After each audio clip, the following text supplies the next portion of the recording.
Okay, let's have your attention. You didn't mind that longer than normal break, did you? Okay. You won't mind a full 2-hour meal break either, will you? Okay. Our next speaker is one whom I'm sure is known to all of you, or should be, from the book she has written, beginning with End to the Fringe, and then with Taken, and most recently with Masquerade of Angels. And, of course, all those are available out there. Her title today is The UFO Masquerade. She has spoken here before. We're always very, very pleased to have her back, since she's now in Arkansas, especially. Let me present to you one more time, Dr. Karla Turner. Thank you. Can anybody see me out there?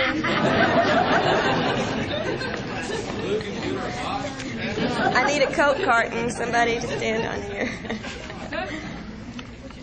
All right, how about sound? Are we okay on that?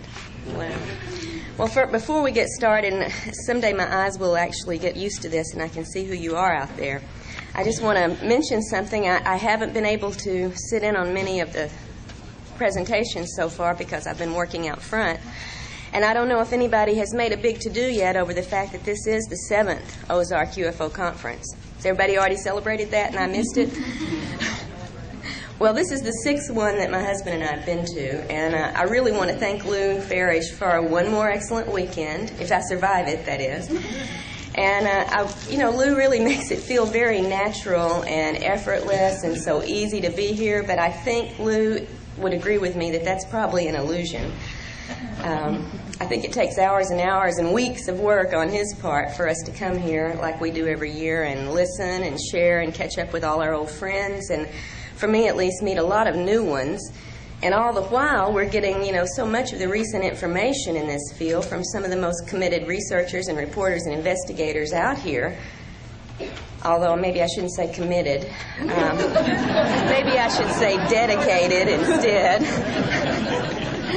I don't think any of them have been committed lately, and let's just hope it stays that way.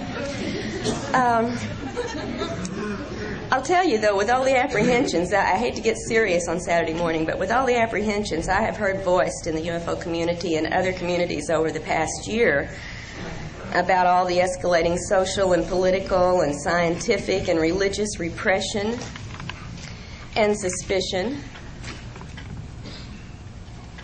and polarization, and even fears of some new incarnation of totalitarianism, though, you sort of have to wonder just how long we're all going to be able to continue to do what we're doing this weekend and to research and report and educate ourselves and others about the real nature of this phenomenon. So let's all take advantage of it while we have the opportunity here.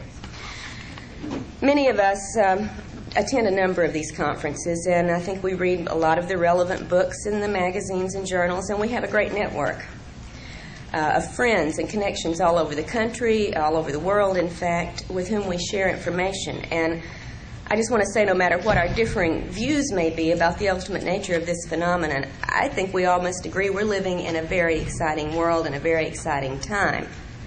We all feel this. The more involved we are in the field, the more deeply we feel this. But the truth is that the rest of the world isn't watching what we're doing.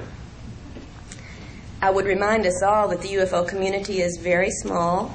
It's very isolated from mainstream society in a certain way, although we're all out there right in the middle of things individually. And the things that we take for granted, most of society takes for science fiction, or fantasy, or hoax. And they pay very little conscious attention to us.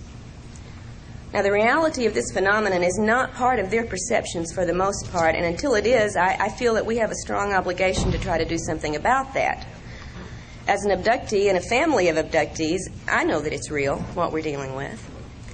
As a researcher and a reporter about other people's experiences, I know that it is widespread, and that more and more people every day are becoming aware of just how real and pervasive and globally important this agenda of improbable contact and intrusion must surely be. I think the nature of this phenomenon admonishes all of us to become researchers and reporters, and most of all, educators. The whole world should be watching and listening, don't you think? And we need to do it. That's our job. But instead, right now, as we're meeting here and delving into so many different aspects of this field, most of our friends, our families, our co-workers remain in that blissful state of unawareness. So we all have a job to do.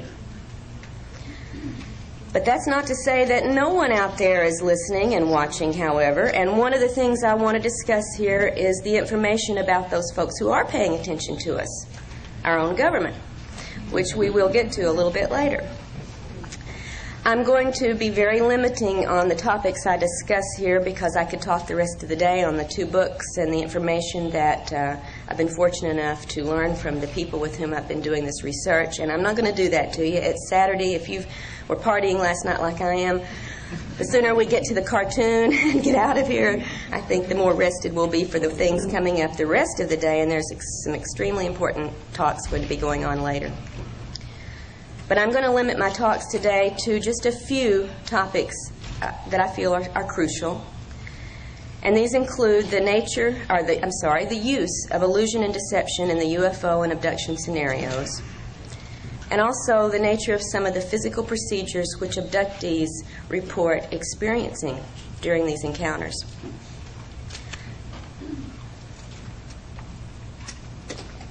Since 1992, when my family's personal account was published in Into the Fringe, I've been engaged in 2 fairly lengthy investigations.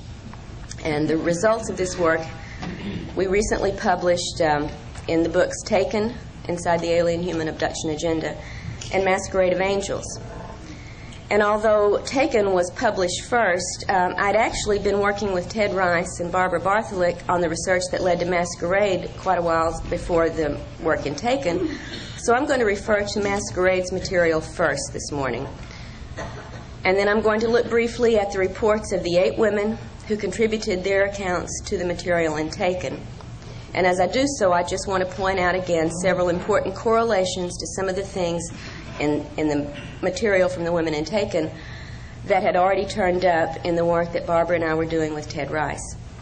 So both of these discussions will be brief, and I will take the final half hour or so of my allotted time for a video presentation of some of the many drawings and photos and a video excerpt that from women involved in the Taken project that I was unable to include in the book.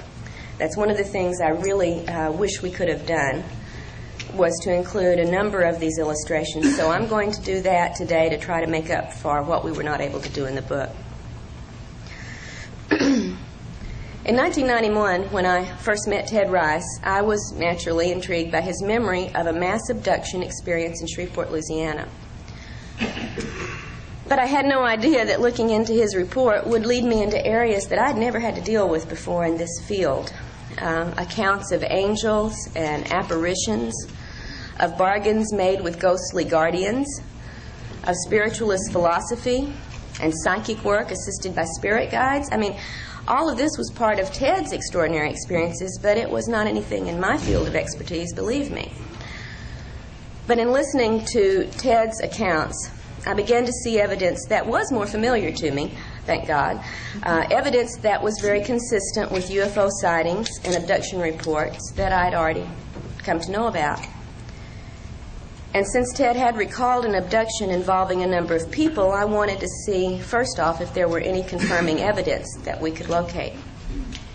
And as we proceeded, Barbara and I, with interviews of many of the people from Ted's past, as well as his more recent experiences in the present, we did find that such evidence actually was available and surfacing in consciously recalled events attested to by a number of witnesses. In fact, 4 of Ted's neighbors described unusual events, also consciously remembered, from the night of the mass abduction that Ted had remembered in 1989. Now, 2 of these witnesses were so disturbed by their memories of these events that the fear level was so high they wouldn't even let us include their accounts in the book. They shared them with us privately. So I would point out one thing for those of you who are not involved in direct investigation and working with abductees, that contrary to all the debunkers' claims that abductees and UFO witnesses tell their story for some personal gain, it's actually very difficult for those involved to risk coming forward with their accounts And I would say for 99% of those who do make their experiences public, the resulting liabilities often outweigh the assets that they may gain from doing so. After thoroughly interviewing Ted about his conscious memories, we both felt that there were important gaps in several of these events that were worth investigating with hypnotic regression. And I'm not going to take time here today to argue the merits and the problems of regression work, but I will say that in my experience it's proven to be a very useful and manageable tool of research, and that without it I think we would be left to deal only with alien-controlled information which abductees are sent home with after their experiences. Now, it's important to note that at the time Ted began his work with Barbara and with me, he had been involved for most of his adult life in spiritualist work. An extraordinary series of encounters that he had in Sun Valley, Idaho, with a mysterious woman, beautiful and young, who called herself Maya, first introduced Ted to metaphysical matters and also made him aware of his own psychic abilities. I would remind you that Maya is the Hindu term for illusion, by the way, and that Maya also turns up in a number of other people's experiences, often in the guise of some Pleiadian star being. Ted, at the time of meeting his Maya, had no thoughts on these lines, no information about such things, and certainly took her simply to be the very mysterious, beautiful woman that he experienced. In the account in Masquerade of Angels, however, you will find that there was more mystery to Maya's presence there in Sun Valley than Ted had any idea of at the time he was engaged with her. Still, coming face to face with his own abilities through some of these encounters and time spent with Maya, Ted was very reluctant to pursue these ideas or this ability he apparently had. And it was several years later before circumstances propelled him into psychic training and his involvement with the spiritualist church. And when he did make the commitment to go forward with this work, Ted went forward full tilt. In fact, he was a co-founder of the church's first congregation in Georgia. And he began doing psychic readings, which he is still doing today. Ted was convinced that the metaphysical understanding he had found was of God, and that his work served God's higher purposes, as revealed to Ted by his spirit guides from the other side. But intermixed with Ted's paranormal events and psychic work were some startling encounters with apparently non-human entities, including, in 1989, of course, the abduction along with some of his neighbors. And at that point, Ted discovered that perhaps a different force had been intruding into his life for a number of years. And this was a force that his spirit guides had never bothered to mention, explain, and that his spiritualist training did not delve into either. So Ted needed some new information, and this led to our contact and investigation. And as it progressed, it became clear that the research into all of these extraordinary experiences could take several years. But after the first 2 years, we felt that the information we had gathered was important enough to communicate it as soon as possible, albeit going on with the research, and we're continuing to do that to this point right now. We stopped and did the material organization that resulted in Masquerade, which was published in 1994. And we have full intentions of following up this report with everything else that Barbara and Ted and I have continued to uncover and are continuing to pursue at this point, as soon as it's feasible to get this material back out to you as a sequel, a follow-up, an ongoing investigation. A full account of our first 2 years of work is found in Masquerade of Angels, but for brevity's sake today, I'm going to focus on only 3 aspects of the alien agenda as it relates to the material that Ted and Barbara and I have had to deal with. The first matter is the intrinsic deception at the heart of this agenda, and that's something that's become clearer with every new report that surfaces.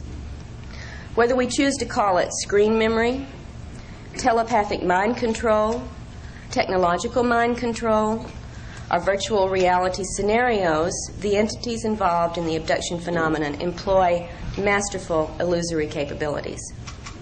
And I don't think the importance of this fact can be stressed strongly enough. It must affect all of our thinking and our research when it comes to these alien-human contacts. In Ted's experiences, for example, there were several occasions where such masquerading techniques were employed, and I could spend, as I said, the rest of the morning just dealing with these, and I'm going to be making very brief references, and hope you'll maybe want to read about the rest of it in the book. One instance involved the appearance of Ted's deceased grandfather on board a craft into which he and his grandmother had been taken when Ted was a young boy.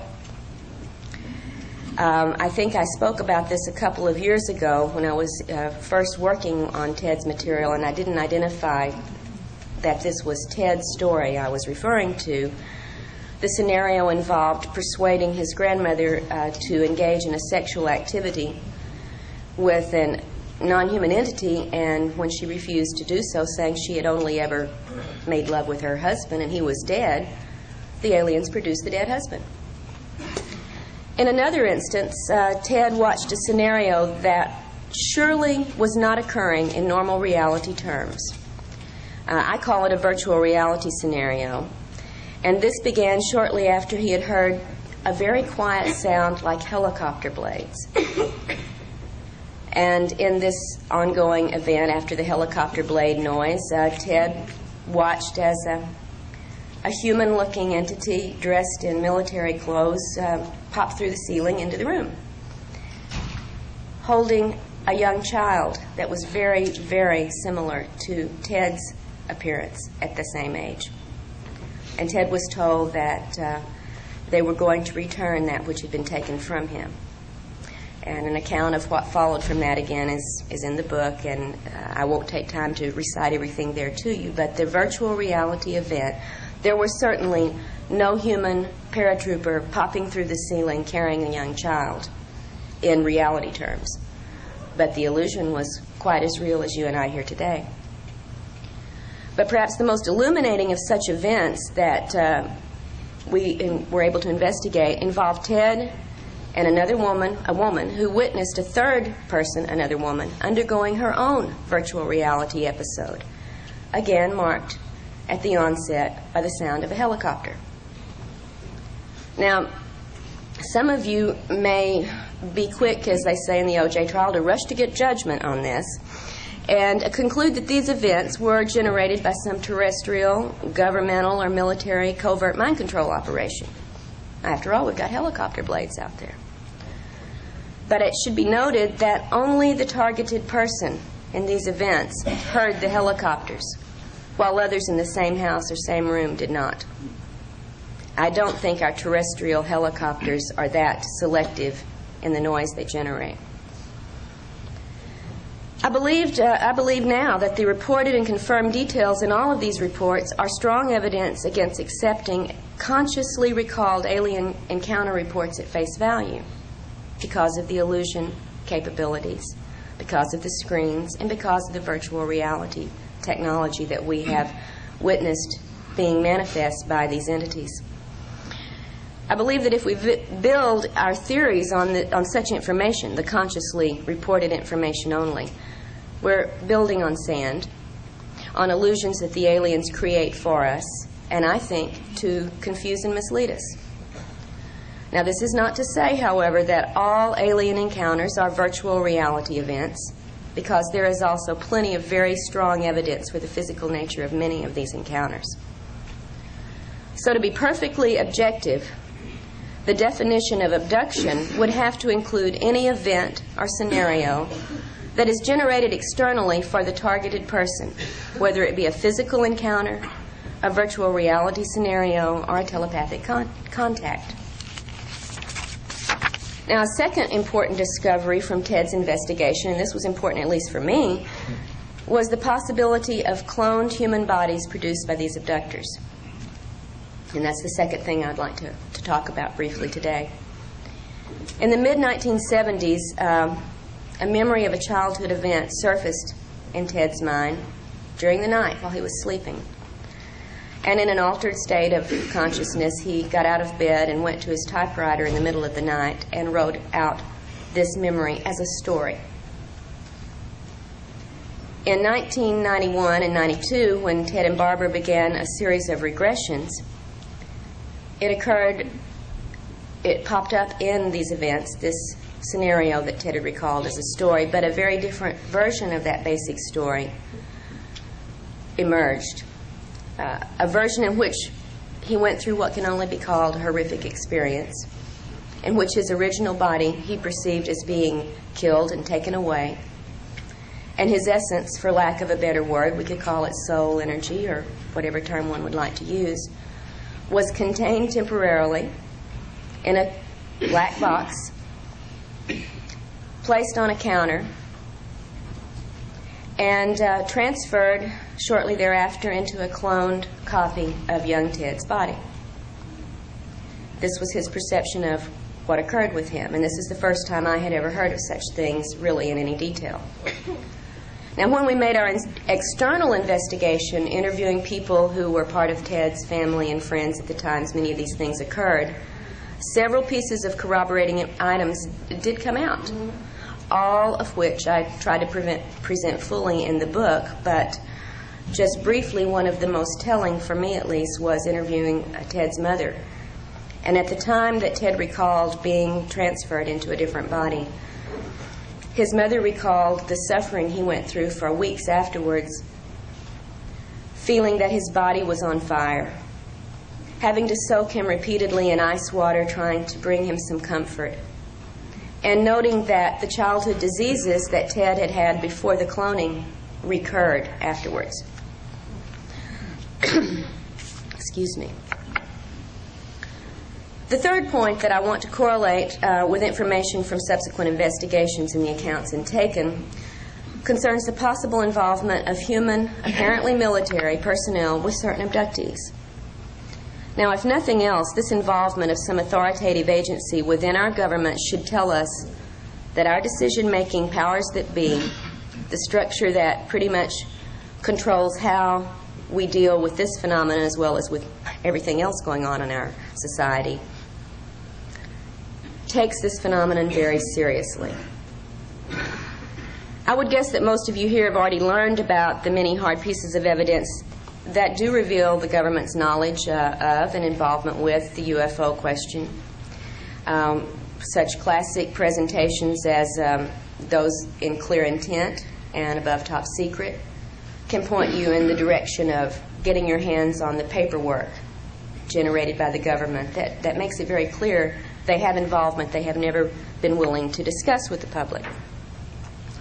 Now, the evidence for military involvement with abductees, I will admit, is much less well documented, certainly, but for the individuals who are on the receiving end of this activity, it is very compelling and very traumatic. There are two basically different bodies of data relating to the possibility of human involvement.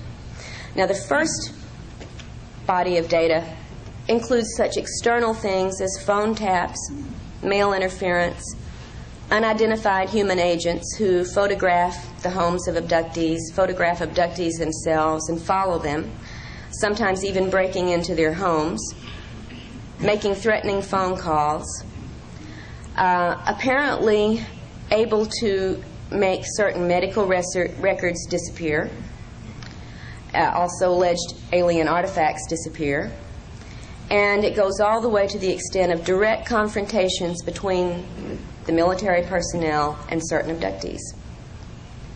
Sometimes to the extent of abducting the person and using a number of interrogation techniques to elicit information about the person's activities with the aliens. Now, Ted Rice has not been the overt target of such involvement, but the accounts of the 8 women in Taken, which we'll get to in just a few moments, show that 4 of the 8 women have had a variety of these experiences in their own series of events. But the second body of data concerning human involvement deals with facilities, typically underground, in which aliens are often seen to be working with human, military, and scientific personnel. For me, and I think for all of us, probably the big question is whether these facilities and this level of cooperation actually exist, or if abductees report these events because they've been presented with some type of unreal scenario, much as we're presented with the showing of a movie when we go to a theater. Until we have located such a facility, externally verified its existence, and exposed the activities going on there that abductees report, this question's got to remain open. All we can say for sure is this: a number of unrelated accounts include descriptions of such facilities, usually with reference to either scientific or military activity, although there is a third set of reports that describes something much more disturbing, and this is one of the things that turned up in the case with Ted and with certain others who are part of a great deal of investigative activity on Barbara's part and my part, that are, well, I'll just try to give you a little brief scenario of what Ted consciously recalled about this third type of human underground facility. In the mid-1980s, Ted awoke one morning with conscious memories of an altered state event that occurred during the night. He was living in Albuquerque, New Mexico at the time, and part of the journey that he recalled from the night before included flying over a fairly desert area to a remote compound where many people were herded together. He didn't remember being involved in any actual activity, but only in seeing several areas that were accessed through this above-ground compound into a large underground installation. He remembered consciously that the humans in the compound seemed extremely despondent, quite miserable, and he recalls shouting out in anger to a couple of these people sitting there, or the people who were doing the things to the humans, "You can't do that. You can't treat our people like cattle." And being outraged, entirely outraged by whatever it was he had seen, but consciously only recalling the outrage, only recalling his protest, and not recalling what it was he had seen that generated this protest. Now, this account is also included in Masquerade, and it is one of the memories that Ted and Barbara have been able to explore with regressive hypnosis after the time that Masquerade was written. So we have more information to report on this, and I'll try to make sure that the report on all of our work that sheds new light on what we've already presented in Masquerade will get out to you as soon as possible. What Ted recalled at the time of the regressive hypnosis is, without doubt, outrageous and horrifying to any human sensibility. And I would remind you that such scenarios have not yet been shown to be a factual reality. I would also remind you that Ted is by no means the only person to have remembered such details of areas like these in this underground facility in which abductees report seeing human bodies physically processed, and that very similar accounts have come from other people's conscious recollections as well as from hypnotically retrieved descriptions. If such facilities don't exist, I think that we still have a big problem in understanding the nature of this phenomenon, because we should be concerned to understand why such a grisly, horrifying illusion would be presented to so many abductees, and what purpose that could conceivably serve for an alien agenda. After drafting this initial report on the investigation with Ted and Barbara, I then became involved in the project that resulted in Taken. And this was a special study for me. I wanted to do a specific set of reports that had homogeneous backgrounds so we could make some comparisons and correlations with the material. So in order to have a more homogeneous group for the study, I chose 8 women from various parts of the country who had contacted me after reading Into the Fringe, and with whom I had begun initial sharing of information. I let the women relate many of their experiences in their own words rather than trying to take over and give you a second-hand account of something that in first hand would be much more meaningful to you. And I hope, as the subtitle inside the Alien-Human Abduction Agenda implies, that the reader would be able to immerse into these intimate experiences, which are so very difficult to relate without the words of the people who have gone through them. After working through the 8 different case reports and doing as much investigating as we could manage, considering the widespread geography of the women's locations, I then correlated the reports and the accounts and referenced over 100 different details about the entities, the procedures, the communications, and all the secondary events that make this abduction phenomena so complex and confusing. And I've included several pages of this correlation as part of Taken. There's also a lengthy comparison chart and an explanation or an analysis of the corroborated details. For quick reference, you can look through the small chart, and then there's a larger discussion afterwards. But the correlations that we focused on covered 10 categories: types of contacts, types of entities, types of physical exams and procedures, types of other activities, types of communications, settings for these encounters, reports on the bodily effects from the encounters, reports on external effects in the environment of the abductees, and after effects on the abductee, as well as correlating certain items of personal history, such as ethnic background, etc. Now, for the purpose of this brief presentation this morning, I'll only focus on a handful of examples from the reports of these 8 women, but I would like to identify them in their location. Pat in Florida, Polly in New York, Lisa in Alabama, Beth in Puerto Rico, Angie in Tennessee, and Jane, Anita, and Amy from 3 different areas of Texas. Now, to begin with the evidence of human involvement, 4 of the 8 women, namely Pat, Lisa, Beth, and Angie, have reported face-to-face contact with military personnel in a variety of situations. I think you will find the most surprising to be that of Pat's family's experience. And it is confirmed by all of her living relatives, and there are only a couple left after the length of time between the event happening and us beginning this investigation. The members of Pat's family in 1954 included Pat at the age 12, a brother and a sister, her mother and stepfather, and a grandmother, all living in a rural location. And they were part of the entire family having an alien abduction and subsequent contact by the military. One day after the event in 1954, in which alien entities took the family members on board a landed craft in the backyard of their farm in Indiana and carried out certain physical procedures, one day after this happened, Pat and her siblings that are still alive report that a contingency of men in military uniforms and military vehicles arrived at their farm, sequestered the entire family for several days. One day after this occurred. How did they know it happened? Pat remembers being drugged and being interrogated about the alien encounters.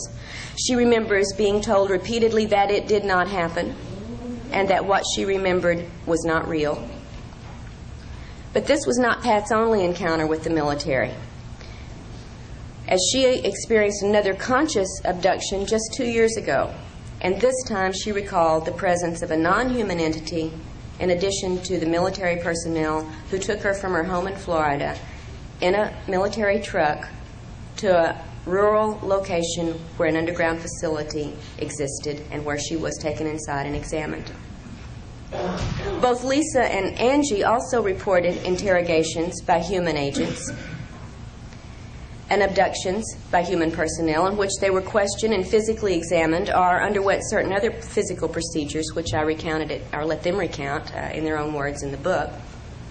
Beth, who's in Puerto Rico, also recalled an abduction by human agents. And a 5th woman, Amy, remembered an altered state scenario in which there were both alien and human-looking people present in an underground installation. Although, as she says in Taken, there were reasons to doubt the strictly human nature of some of the men she did encounter there.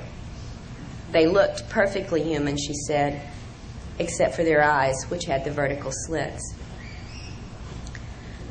Most of the 8 women intaken also report the typical type of human interference signals, such as phone disruption, helicopter overflights, and other aviation activities over their homes that would indicate a terrestrial source.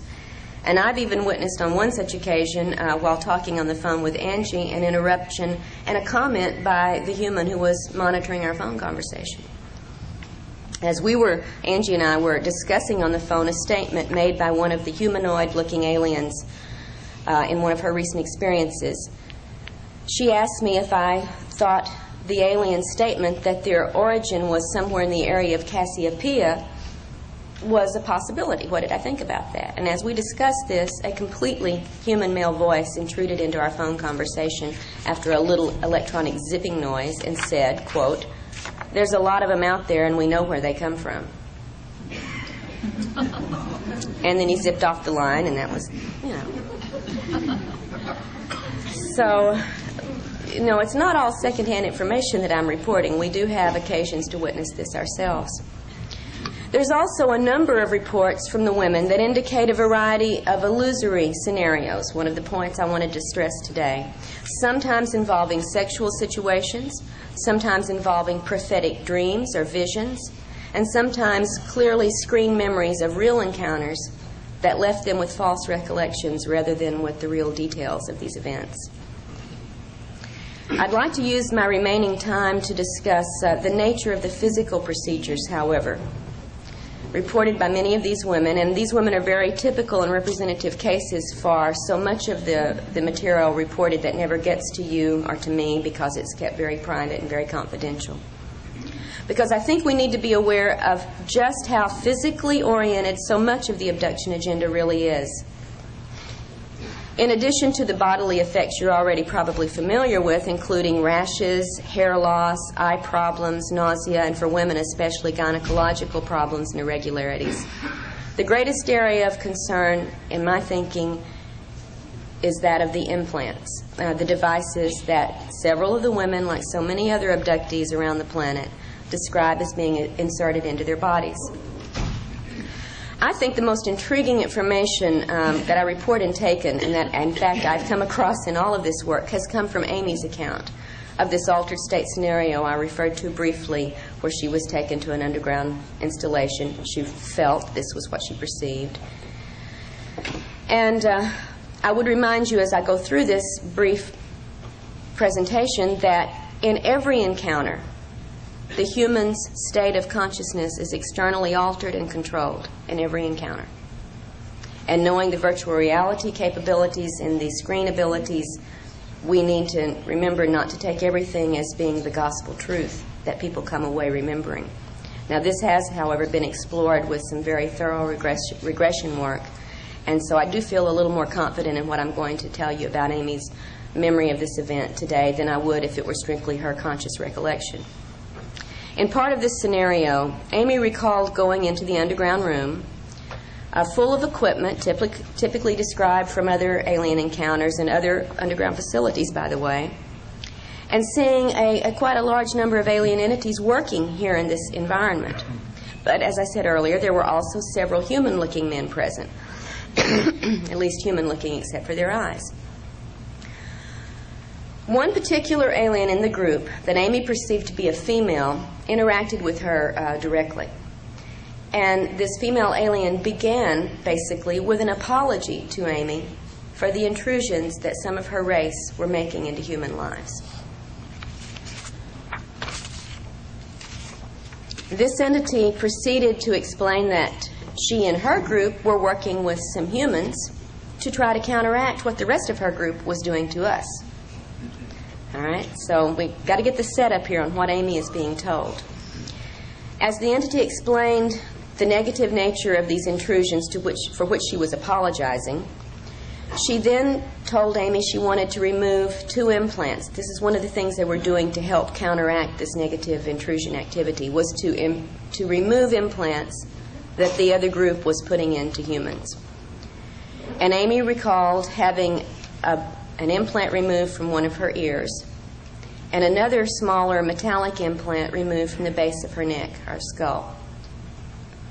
Amy was told by the aliens several things about how these implants functioned, and she reports that she was not happy to hear that they could be used to control the implanted abductees in any number of ways. Now, the area into which the newer implants are inserted, Amy was told, corresponds to the part of the brain known as the reticular formation, and it doesn't have anything to do with zetas, by the way.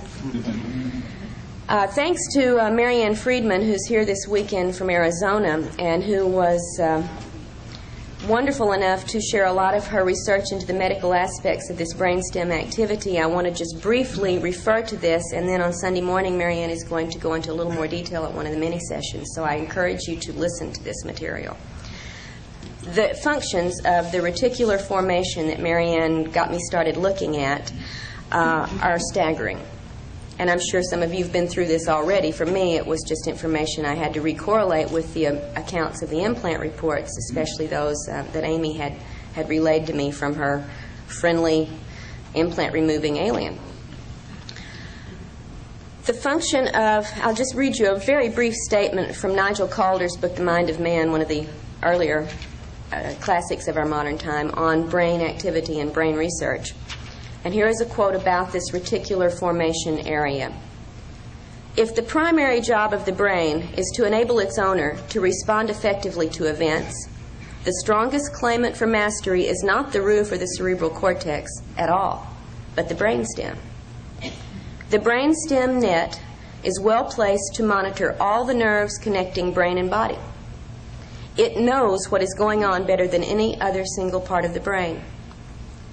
The brainstem net exerts its authority by sending out impulses which stimulate or inhibit nerve action throughout the brain and the body.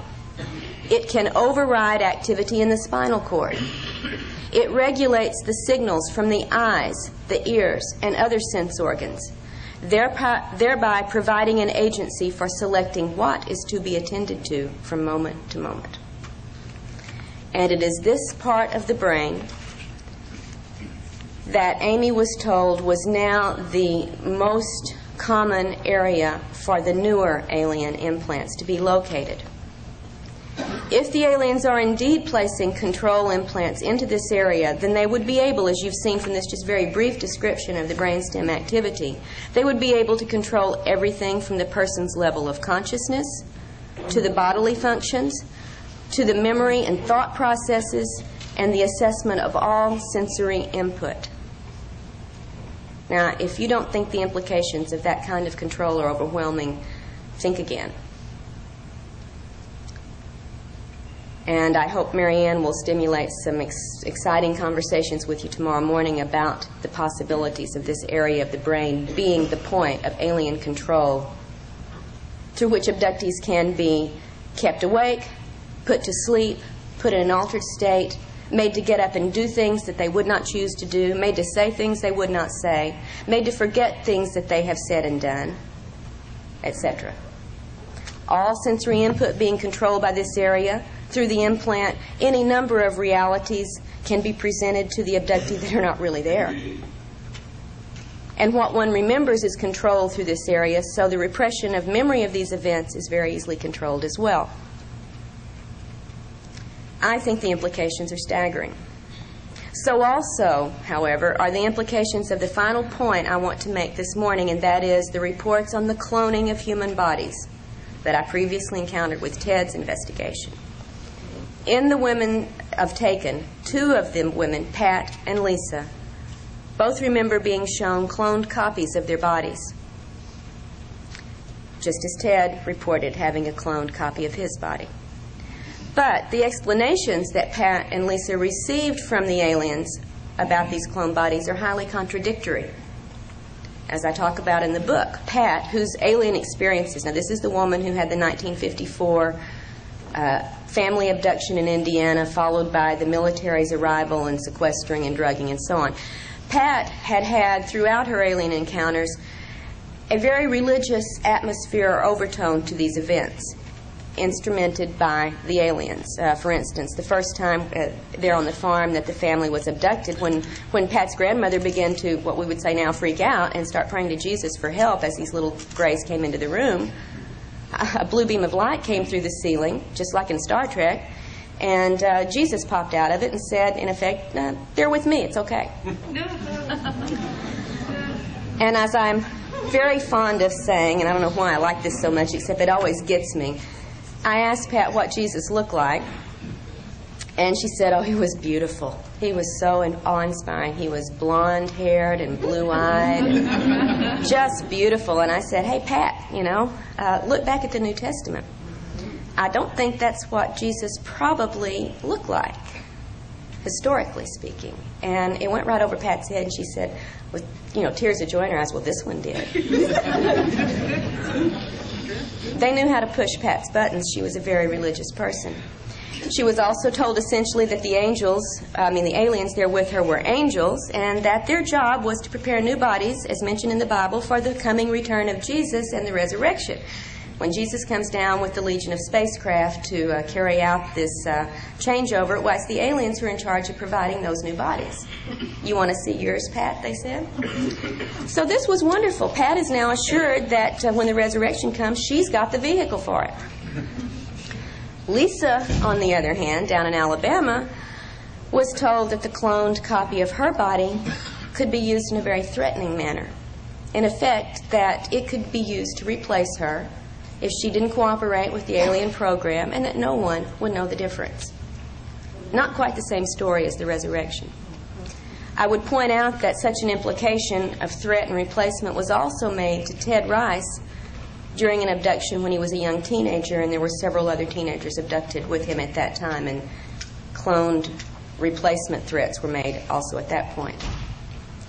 So these are the 3 points that I really wanted to make briefly this morning before I do the presentation of the video with illustrations from the women in Taken. And like a good English teacher, I'm supposed to summarize what I've said, and I'm going to do that right now. For you to consider 3 points, hopefully. First, our own human authorities are seriously concerned about and involved with some aspects of the alien abduction agenda. If they take it seriously, it would behoove us to do likewise. And also, when human agencies are involved, there has to be some sort of trail of events. And I think thus a very strong possibility exists for some intrepid researchers to get out there and uncover and follow this trail. There has to be a record of human involvement. Second, much of this agenda clearly has a physical focus that should raise some very strong questions about some of the alien claims to be here on a primarily spiritual mission. The implication of both the implants and the reports of the cloned bodies are so potentially explosive that a great deal of effort toward investigating these allegations is certainly called for if we're really serious about wanting to understand the motivations of these entities and the purposes of their contacts with us. And third, I think we need to recognize that deceptions are employed at almost every level of this interaction to keep abductees from knowing about the actual events and the actual entities involved in these encounters. To me, maybe I'm just a suspicious sort, this implies that there's something they don't want us to know about. And often what seems implied from the reports is that there is something within us, the humans, something of which we could be capable, something of resistance or altering of this scenario that the abductors absolutely do not want us to be aware of. They go to great lengths to program our thinking about our encounters with them, that we are subordinate, that we are helpless, or that we are dependent, or that we belong to them. The list goes on. And they go to a great deal of trouble to convince us in every way that they can that we can do nothing about controlling these situations. The good news is that in a number of cases in the past couple of years, that hasn't proven to be true. Abductees are finding more and more specific instances in which they are able to resist the illusion suggestions, in which they are able to say no to procedures, and in fact when they have been able to break free of actual controls. This to me is a great step forward, and I think it's going to be something growing with any luck. We're going to find abductees are realizing there are ways to change this entire pattern of activity. The fact that in several people's encounters during the past few years they've managed to see or perceive more than the abductees wanted is probably the most positive sign I have to report to you today. Also, as a species, our ability to perceive the energies and the presence of these entities, I think, may be increasing. Maybe it's thanks to a number of possible influences. I'm not really trying to make a claim for where this increased perceptive ability may be coming from, but I think it's probably part of the accounting for the massive awakening to this phenomenon that you and I and our generation has witnessed, especially in the last decade. If these encounters have been a hidden part of humanity's reality for a long time, as such some researchers believe and present evidence for, then don't you think that the fairly recent explosion of contact reports is some kind of proof that things are not business as usual in this abduction game right now? Something is changing. But without an understanding of the screens and the virtual reality capabilities, however, we are left with only alien-created illusions to assess and act upon. And I think that keeps us from any real, useful responses to the situations occurring in our lives and so many other people's lives today. Only a fool would ignore the transitional state of events and ideas and beliefs in the time in which we're living right now, and I don't think any of us here are fools. All of these things that I mentioned at the beginning of my talk this morning are polarizing our society at an alarming rate, and we have no idea right now really of the direction things are going to go in the future. And that's in the general society. Within ufology, theories abound and arguments rage over especially the abduction controversy. And sometimes it's reached such extremes that I feel very confident this morning in predicting that we won't have the answer anytime soon if this keeps up. We should be admonished to get past the differences and start working on the similarities and the shared interests that we all have in this field. But we do have some answers, at least. Some start toward answers anyway. For instance, we know abductions are real. We know that the abducting agenda includes very physically oriented goals. We know that the abductors contradict themselves and often give false information, as well as information we don't have any way of testing. We know they are capable of masterful illusions. We know that they always take control of us during encounters, which to me is a sign that they fear an unfettered Homo sapien. And we know that our government knows about this situation and is actively involved to the level of carrying out covert and illegal actions against its own citizenry. No matter what the truth ultimately proves to be, we have to go for it. I mean, without it, we're like children playing with shadows. And we're ignorant, and we're certainly unempowered to deal with and confront whatever the real entities are behind this masquerade. To take it all at face value is foolish. To take none of it at face value is ridiculous. Investigations into this field there cannot be anything more important for us to be doing right now than to dig past our wishes, dig past our fears, and dig for objective reality and understanding. Well, that's the sermon for this morning, folks. What I'd like to do with the rest of my time is to show you and make brief commentary on some of the illustrations and photographs from the women in Taken, and I'll ask the gang over there in the corner to start the video. And before you do, Craig, just a moment.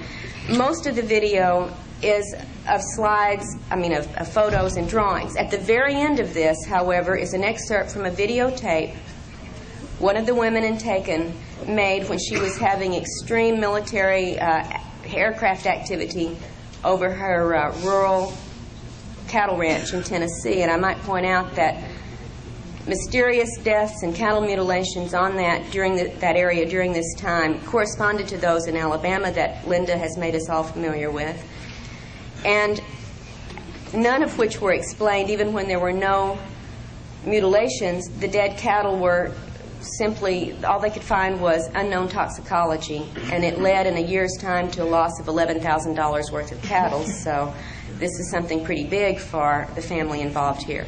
So there will be a little bit of video at the end of this. So Craig, let's go for it.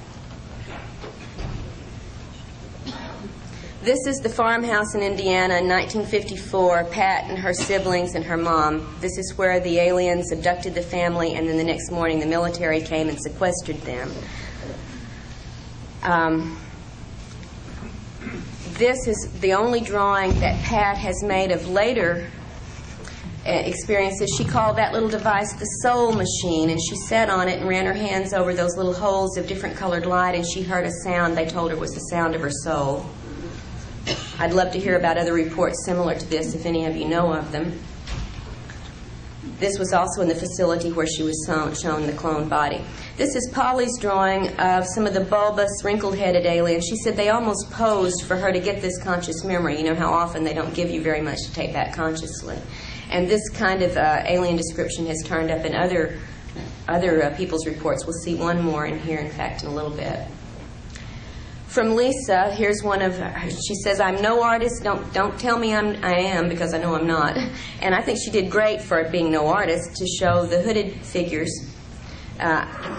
These are less frequently reported, but this one she was able actually to see some facial features, where very often the hood completely obscures them. This is Lisa's drawing of another of the bulbous-headed entities, sort of similar to what we saw with Polly's drawing earlier.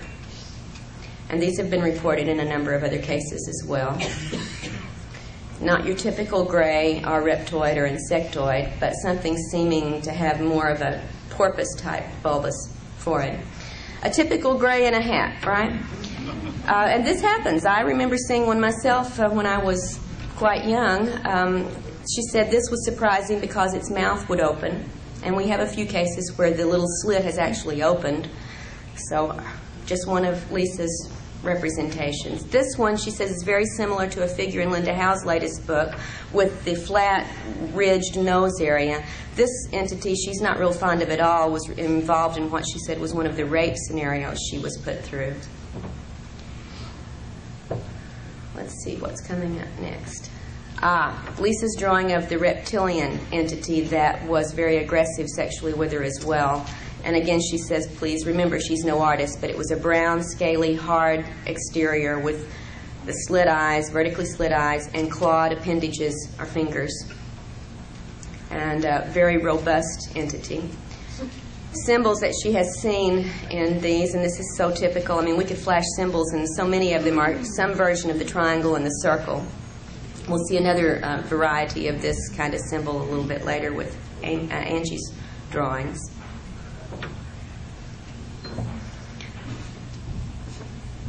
From Anita in Texas, this is a drawing of what she called the tan ones, and she makes a very big distinction between the tans and the grays. She said the grays could care less about us. They're very official or impersonal, but the tans seem to go to a great deal of trouble to make her want to love them and to elicit love from her. She remembered at one point patting it on the face and saying, "Too bad it's not real." This is the drawing from Anita's granddaughter who lives with her of what she said were the mushroom men who had come into her room one night. These, however, she said were no more than maybe 1.5 feet, 2 feet tall. You note the drawing details that she has included in 4 fingers and so on. Here's Beth's drawing in Puerto Rico of one of the doctors on board who dealt with her and her entire family in 1978 when they had a massive abduction. Jorge Martinez investigated a lot of this case, but it's only been reported in Spanish so far, so, except for what we haven't taken. Widow peak hairline, very typical reported humanoids. When Beth recalled being taken by the military to a desert area where there was an above-ground compound area, much like what Ted described, being then taken again underground through this adobe or old-type structure into a room with military where she said 2 men in astronaut suits made a presentation here in this underground room to her and a number of other military people who had her there. And she was there not by invitation but by duress.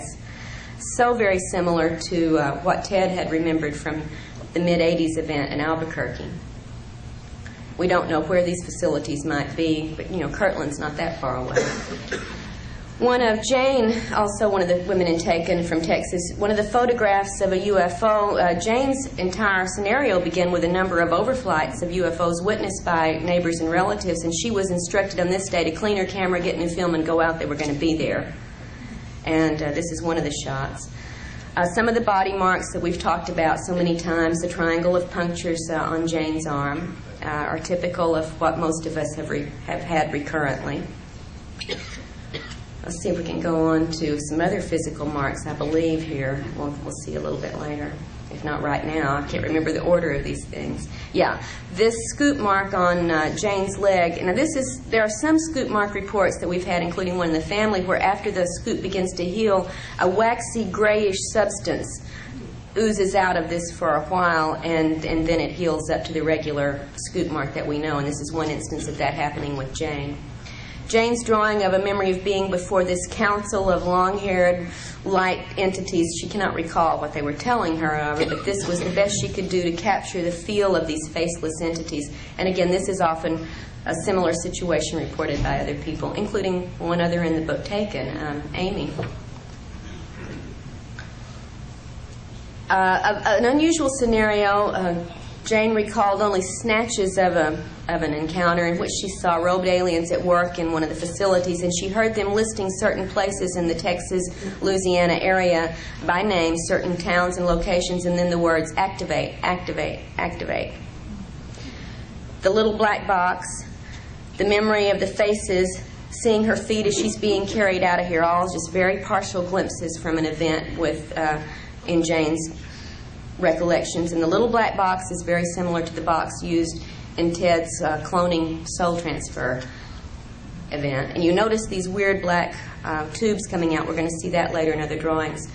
Jane's most intense recent encounter, she tried to relay in a series of paintings, being on the desert planet, so many people report, seeing the UFO coming in, being under control where she couldn't move, and then watching a series of changes where the UFO seemed to beam down this illuminated globe-type structure with markings she couldn't really capture in all their detail. And then this going through another stage of transformation from this globe-like decorated object to a floating dark globe with antenna that began to come very close to her, so close that she became fearful she was going to be knocked off the mesa where she was sitting.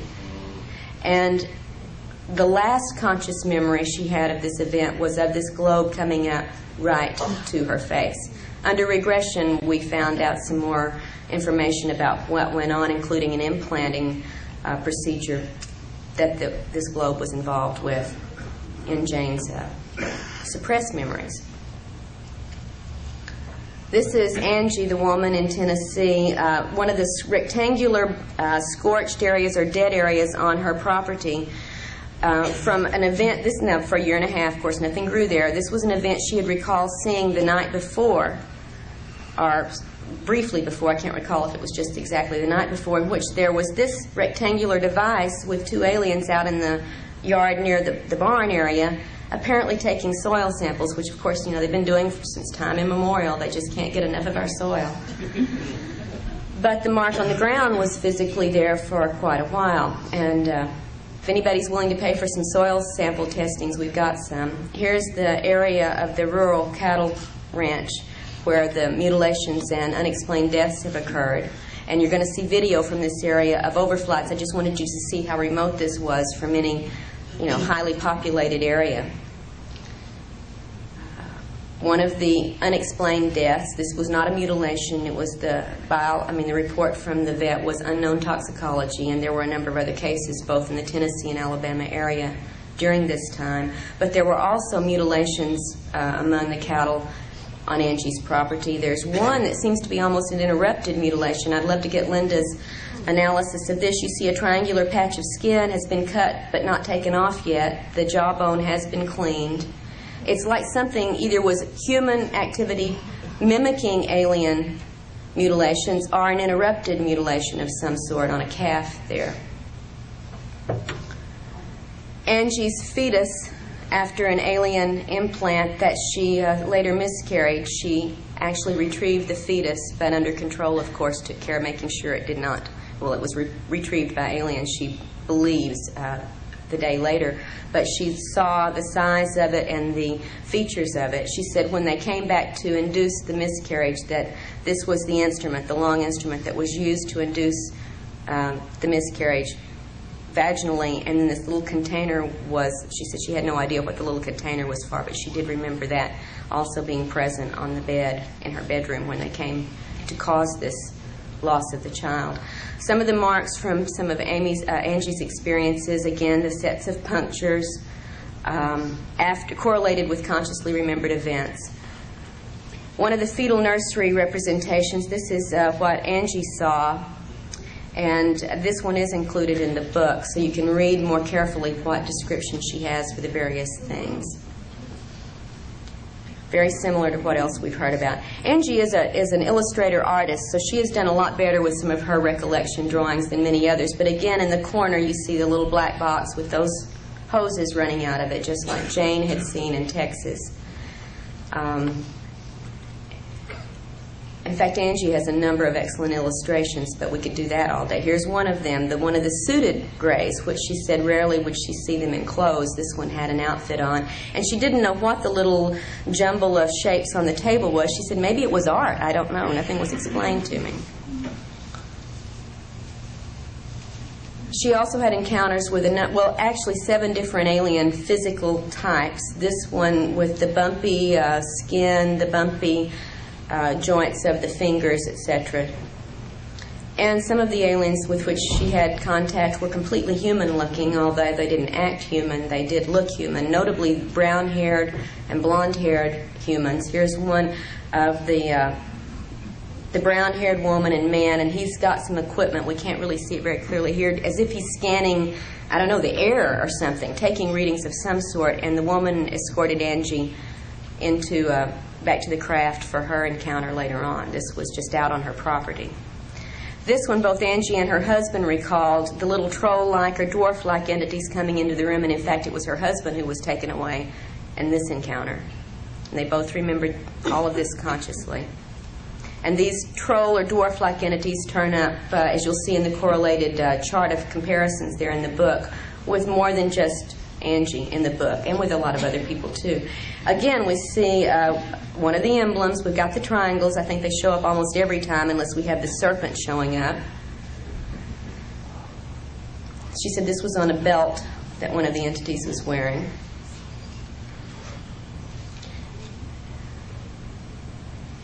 Our timing is a little strange here. Okay, one of the craft that Angie recalled seeing out over the property, and I have not seen a report exactly like this one before, but wanted to include some of the anomalous drawings rather than just the typical things that we often get reports about. Another one over the area, and that's the bottom view of it. It seemed like a fiery or molten-y area, very similar to what's reported in the bottom of the Gulf Breeze crown-type craft.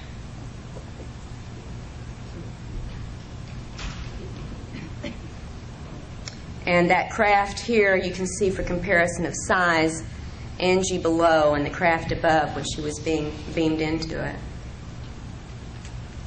Again, out in this area that's very near the northern Alabama border where so much activity has gone on in the past, 3 or 4 years. This is a ground plan of one of the rural military facilities to which Angie was taken.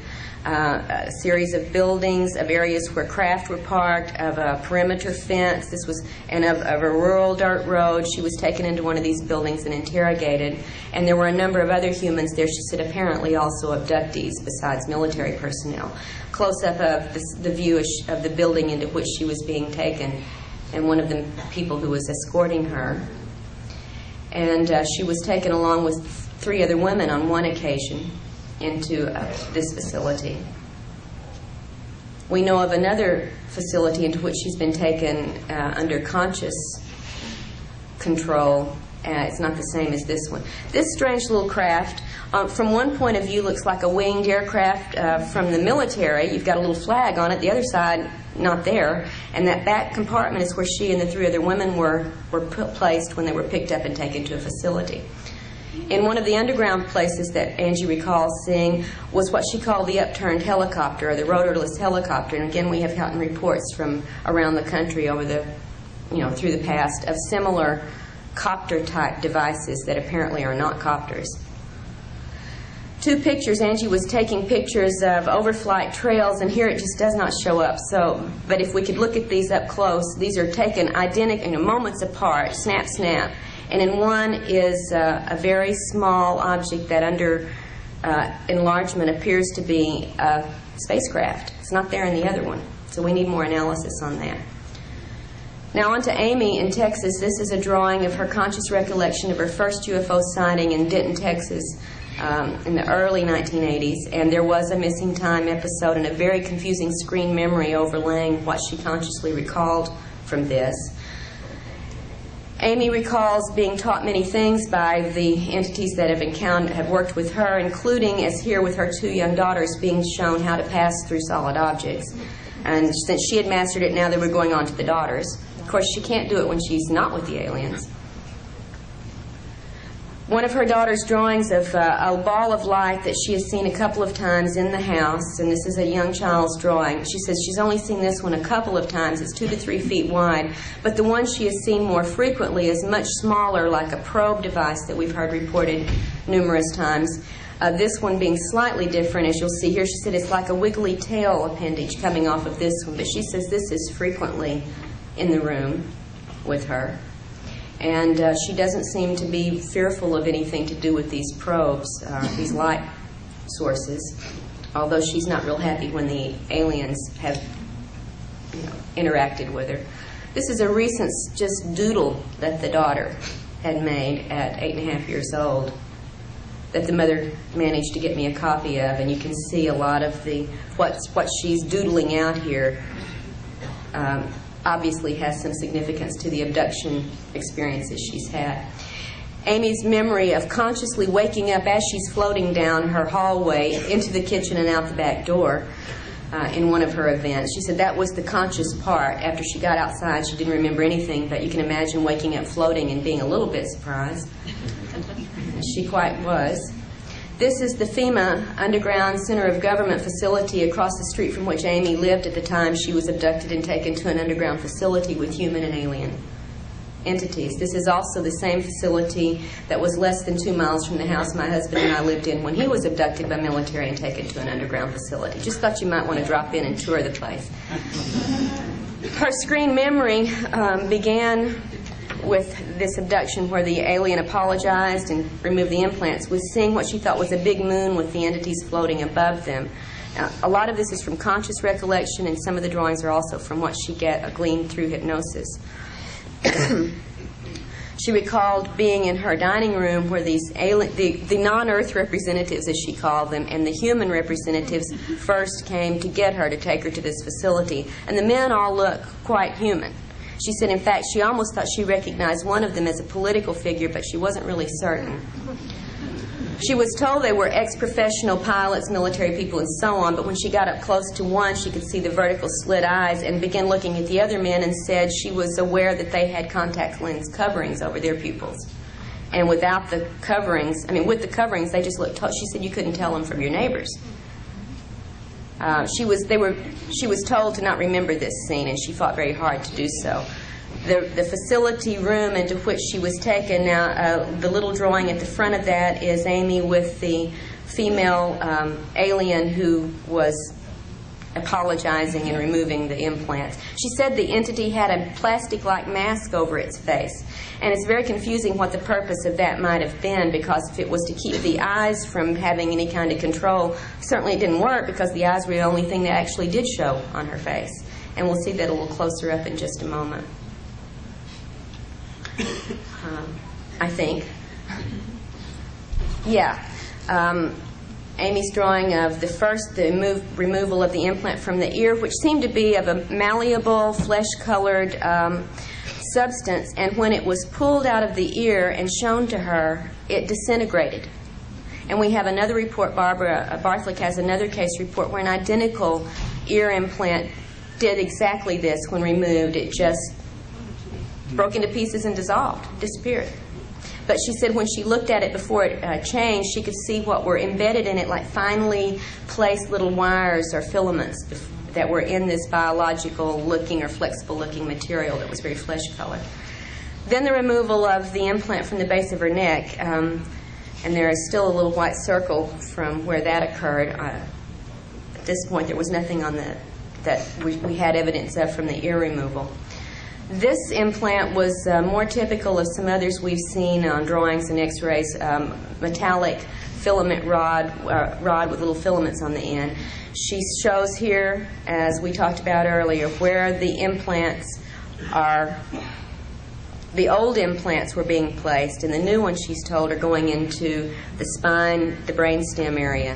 And the alien told her about some of the newer implants. Now, this is the drawings of first the instrument used to remove them, the little biologically flexible-looking ear implant, the spot on the back of her neck, and the implant that was taken out of that spot, the rod with little filaments on the end. And this is also in the book, one of the illustrations we were able to include. She said that she was told newer implants are being placed through an area behind and slightly below the ear and into the base stem of the brain area and the medulla oblongata. She said they look like little tiny metallic Tic Tacs, and that the alien told her these were the new ones. She remembered getting the close-up eyes-to-eyes things and having information imparted to her about the nature of the implants. Consciously, she did not remember much about it, but she did remember she was very unhappy about what she was told. And under regression, she retrieved more specifics of these controls, which do match up with the reticular formation area. A more recent daytime sighting right over the Dallas-Fort Worth airport at noon when she was out on lunch break, she said was so amazing because she saw what first looked like 4 UFOs flying in a formation. As they got closer, they looked like airplanes, again in formation, and then as they kept flying, the airplanes lined up and became a solid circular object. One of the nonsense marks, and we certainly get a lot of these, this one happens to be on Amy, marks on the body that are not punctures, not claw marks, not burns, not cuts, they're just designs. And these turn up from time to time, and this one we just were able to get a good photo of. And finally, Amy's drawing of some of the helicopter harassment that has plagued her and her family ever since she made contact with me and began working on exploring her case. And, of course, many of us, including our family, have had this over and over and over. Amy's had a lot with the helicopters. Angie's had a lot with numerous military flights. So give a listen.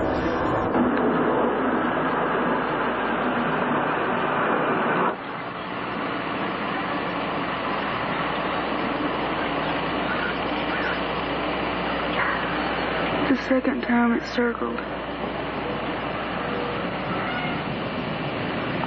February 22nd, 1:35 p.m.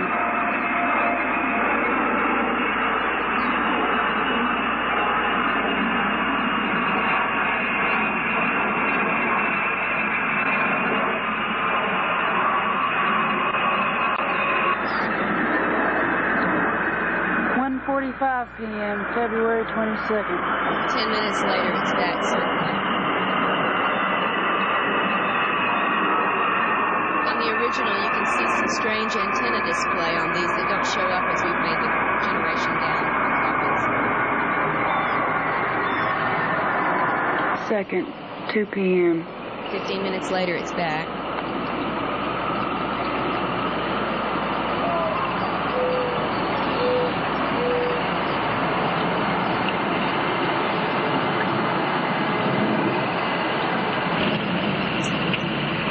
(2:15 p.m., February 22nd. 15 minutes later, it's back.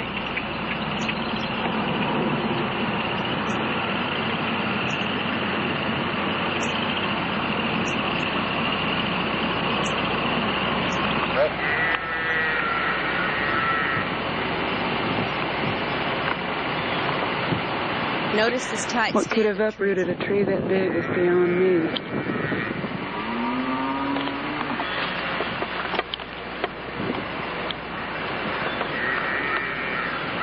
February 23rd. This is the day after the repeated overflights. There had been rain, but no storm that night.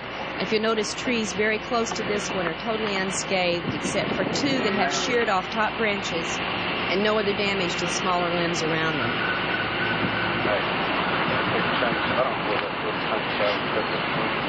Perhaps it's just coincidental, but it was the day following all of this activity, so she wanted to include it in case there was a relevance. You can see there was living wood. It was not a dead tree, albeit this would make you think so. We have samples from the tree, and it was still alive at the time this occurred.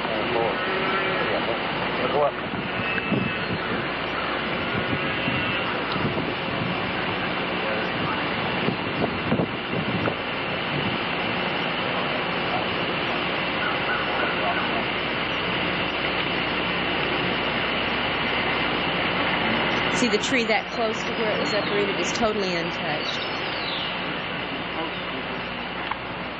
But there was a cut-off branch on this top of this tree, and you see no damage to the smaller limbs around it, and the same with a second tree. Right there.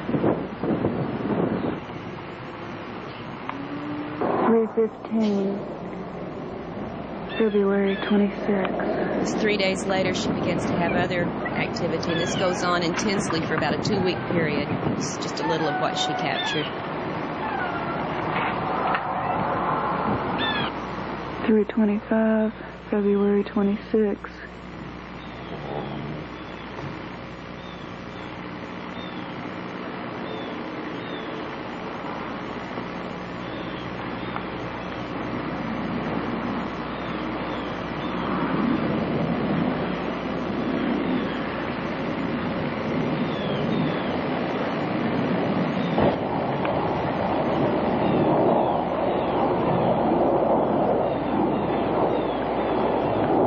Third time it's circled.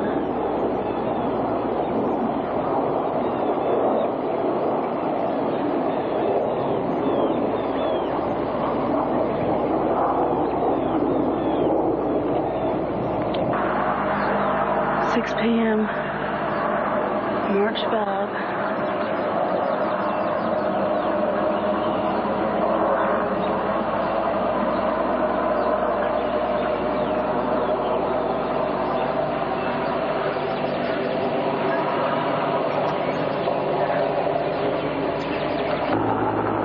6:50 p.m. March 5.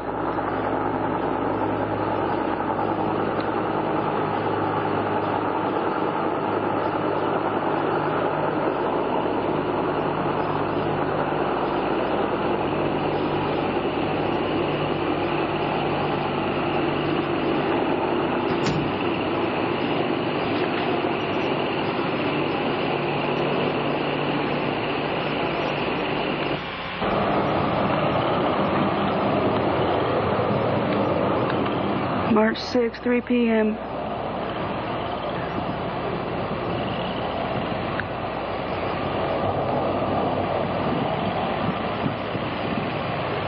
That's one of those crane helicopters with the crooked tail. Okay, Craig, that's all. Thanks. All right, these are just some of the things I wanted to share with you. I wish I could have included and taken when we were able to publish it last year, and I hope this will help give you a little bit more idea for those of you who read the book, what the women were talking about and trying to describe. And for those of you who may read it in the future, at least you'll have some point of reference now for many of the things they've talked about.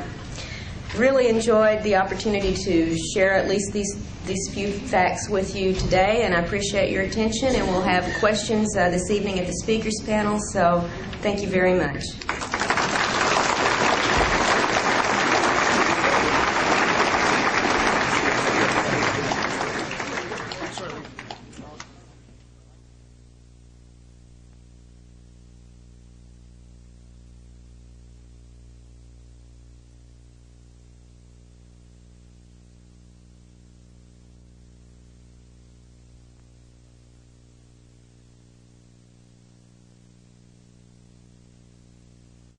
To just a few topics that I feel are crucial, and these include the use of illusion and deception in the UFO and abduction scenarios, and also the nature of some of the physical procedures which abductees report experiencing during these encounters.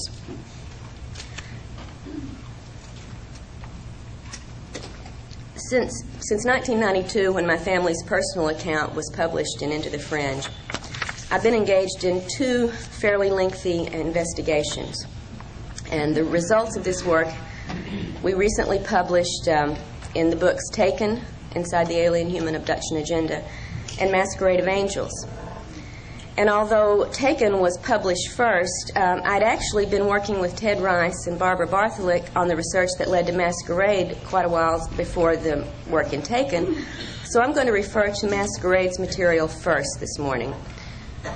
And then I'm going to look briefly at the reports of the 8 women who contributed their accounts to the material in Taken. And as I do so, I just want to point out again several important correlations to some of the things in the material from the women in Taken that had already turned up in the work that Barbara and I were doing with Ted Rice. So both of these discussions will be brief, and I will take the final half hour or so of my allotted time for a video presentation of some of the many drawings and photos and a video excerpt that from women involved in the Taken project that I was unable to include in the book. That's one of the things I really wish we could have done, was to include a number of these illustrations. So I'm going to do that today to try to make up for what we were not able to do in the book. In 1991, when I first met Ted Rice, I was naturally intrigued by his memory of a mass abduction experience in Shreveport, Louisiana. But I had no idea that looking into his report would lead me into areas that I'd never had to deal with before in this field. Accounts of angels and apparitions, of bargains made with ghostly guardians, of spiritualist philosophy and psychic work assisted by spirit guides. I mean, all of this was part of Ted's extraordinary experiences, but it was not anything in my field of expertise, believe me.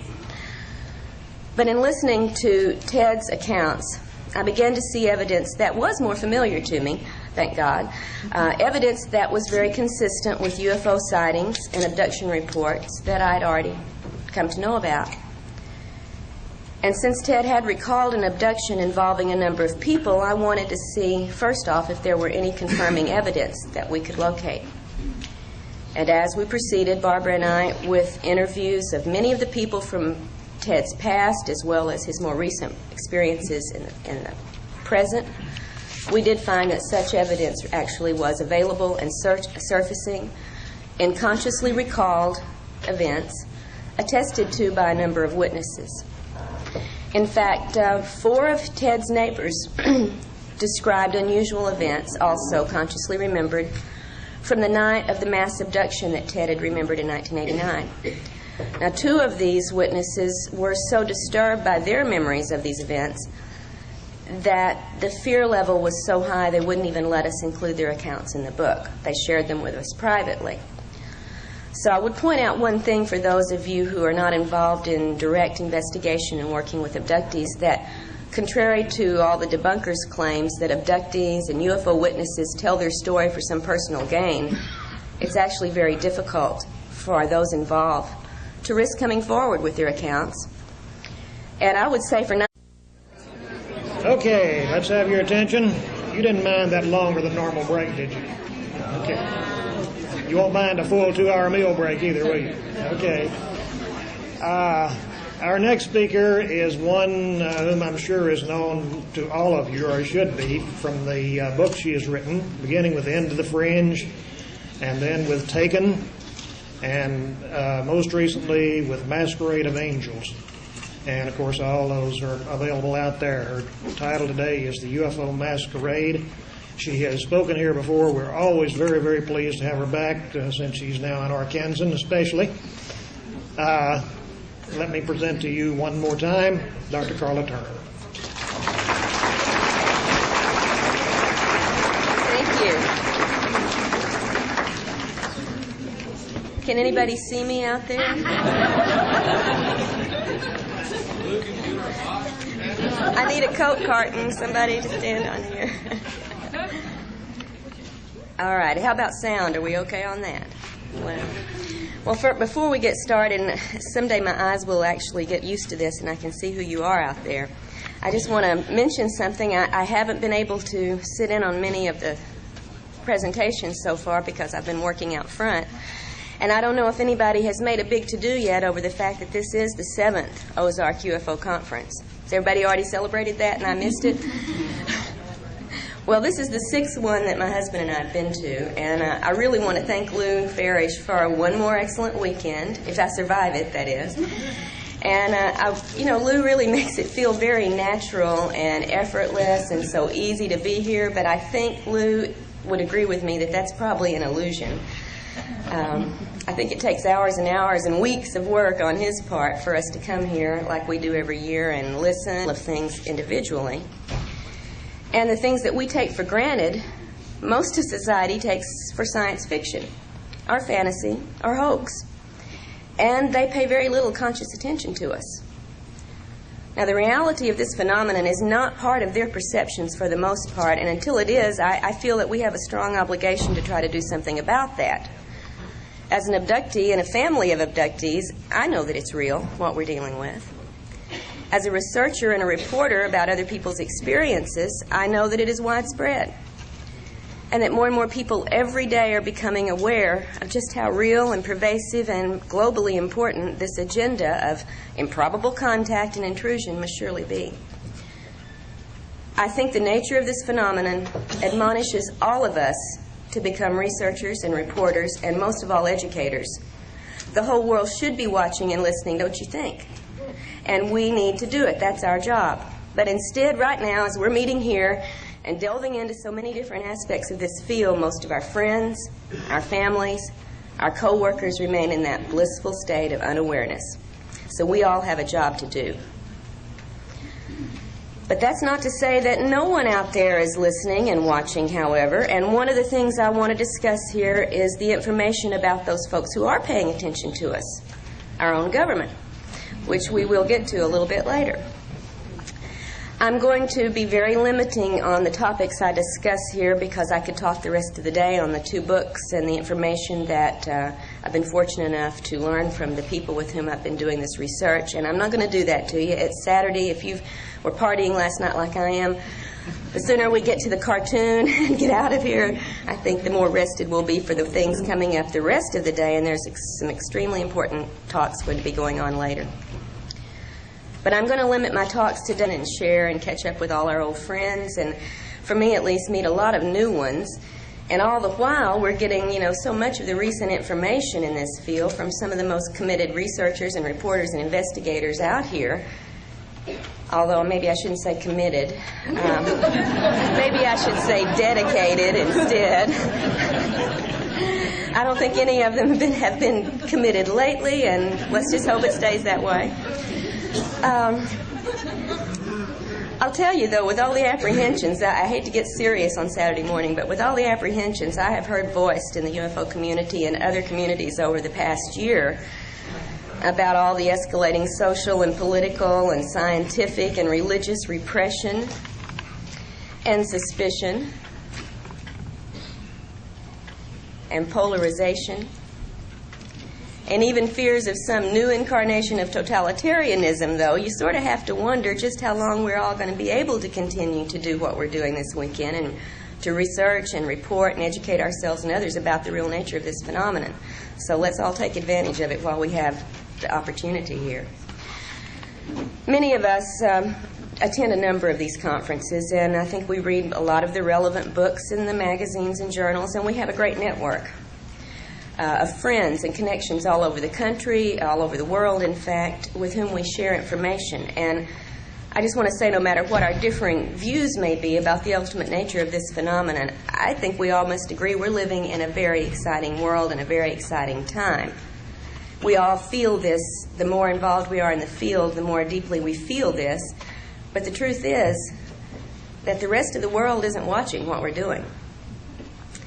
I would remind us all that the UFO community is very small. It's very isolated from mainstream society in a certain way, although we're all out there right in the middle